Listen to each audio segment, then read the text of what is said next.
Talk a bit about visions and prophecies throughout the Bible. I'm tempted to ask a lot about the prophetic, but I feel like that may need to be its own like series in itself. Possibly so. But what is the what do we like? What are they? What are the purposes of them? Visions, dreams, all of these things and messages that God gives us in different ways? Okay. How does that serve us? In Amos chapter 3, it tells you that God, it says, if a lion roars, people have fear.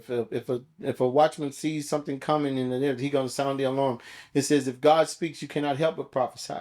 The purpose of dreams and visions is a way for God to communicate with us so that he can warn us about things. He can give us information about things. A lot of times when you talk about, let's just talk about a prophet.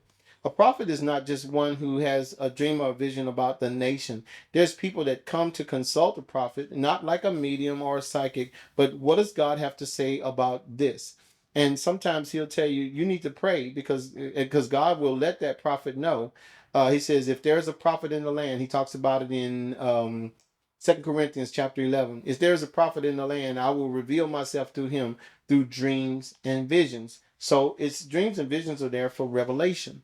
And so, revelation about what? There's so many different topics that you can talk about. Why God gives you a dream to warn you, to give you insight, to give you hope, to help you, to give you clarity. He gives you symbols and signs to let you know that I'm with you, I'm there. And then sometimes he gives us these warnings. When people have these horrible dreams, we wake up, oh, I rebuke you in the name of Jesus. You rebuking everything and don't realize the enemy is not going to show you what he's doing to you.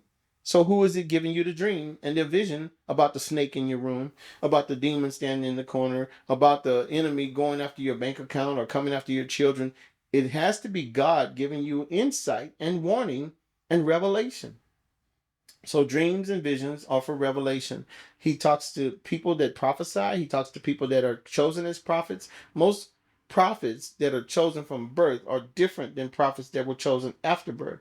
Ezekiel, and it doesn't mean that you're less powerful because Ezekiel and Isaiah and some of the other ones were Zechariah. actually Zechariah. They were Yeah. all chosen as they were older, just like Amos was. But they impacted and affected the world because they opened their mouths and they were used by God to speak to God's people.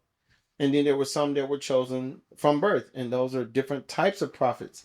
And if God chooses you to prophesy, it doesn't mean that you're not a prophet. It just means you might not be holding the office of the prophet, because most of the time in the world there's not a whole lot of prophets of God that hold the office, but there are lots of prophets because God said, I will pour my spirit on all flesh, and your sons and your daughters will prophesy.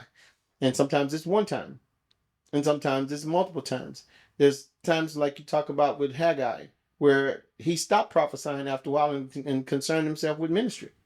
So dreams and visions are very powerful. They are there for that purpose. All right. Hi, I'm Minister Roderick Thornton, creator of the Christian Paranormal Channel, a safe haven where you can come and share your supernatural encounters with a like-minded community of believers seeking biblical solutions for paranormal problems. Be sure to like, subscribe, and hit that notification button so you can get more videos just like this.